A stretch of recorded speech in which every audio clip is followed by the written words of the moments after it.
Bukas ng alas 7:30 ng umaga, makakalaban ng Los Angeles Lakers ang defending champion na Denver Nuggets.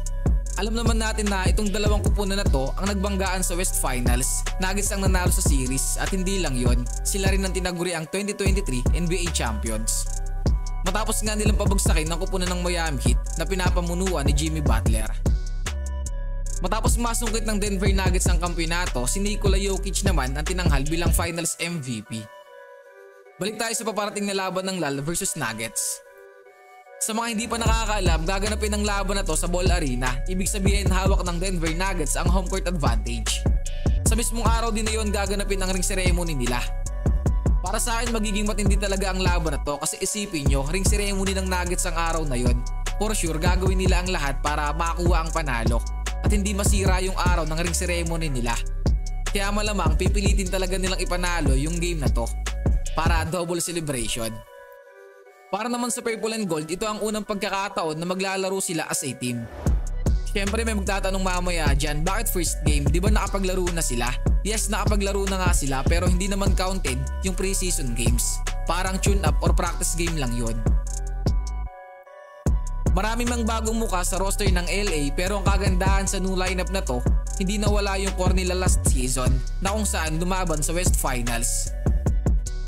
Sa unang game na to ng LAL malamang maraming nag-aabang. Andiyan ang mga Purple and Gold supporters, LBJ Solid fans, at pati na rin ang mga haters. Oops, joke lang, baka mamaya may magalit. Bakit nga ba inaabangan? Simple lang, excited silang mapanood ang new look Lakers. Kung sakaling makuha ng Lakers ang panalo laban sa defending champion, magandang sign yon para sa kanila. Ibig sabihin may ibubugo na talaga itong bagong lineup o roster ng Lake Show.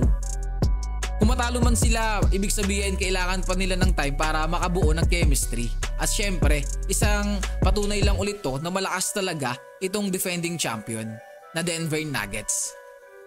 Dako tayo sa injury report ng bawat kupunan. Unahin na natin tong Nuggets. Ayon sa report, hindi makakapaglaro sa araw na to itong 6'8" forward na si Vlatko Cancar dahil sa left knee injury. Game time decision naman si Julian at Jay Huff. Para sa Lakers, hindi makakapaglaro si Jared Vanderbilt dahil sa left heel soreness. Out din ang rookie na si Jalen Hood-Schifino matapos magtamo ng right patella contusion. Hindi rin available si Nadimoy Hadj, Alex Fudge at maging ang big man na si Colin Castleton. Para sa mga magtatanong kung bakit, ayon sa report hindi sila makakapaglaro dahil po sa two-way obligation. Sino sa tingin nyo ang mananalo sa laban na ito mga idol? Makabawi na kaya ang Lake Show laban sa Nuggets o madepensahan ng Denver ang kanilang home court? Magkomento lang dyan sa may comment section at babasahin natin yan. At dahil lumabot ka sa part na to, gusto lang kitang tanungin, baka interesado kang sumali sa munting pag-giveaway natin sa paparating na October 26. Balibala ko kasi mag-livestream mga idol sa ating Facebook page na ang pangalan ay King Jen Vlogs. At kung sino man ang manonood sa mismong live na yon, sila ang may pag-asang manalo. Doon nyo rin malalaman kung anong mapapanalunan.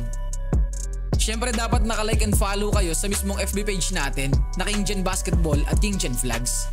Huwag din kakalimutan mag-subscribe sa ating YouTube channel na ang pangalan ay King Jen TV. Take note lang mga idol, para lang to sa mga interesado ha, bawal po sa maselan. So yun lang mga kasolid, maraming salamat po sa solid na suporta. Muli, it's your boy King Jen, I'm out.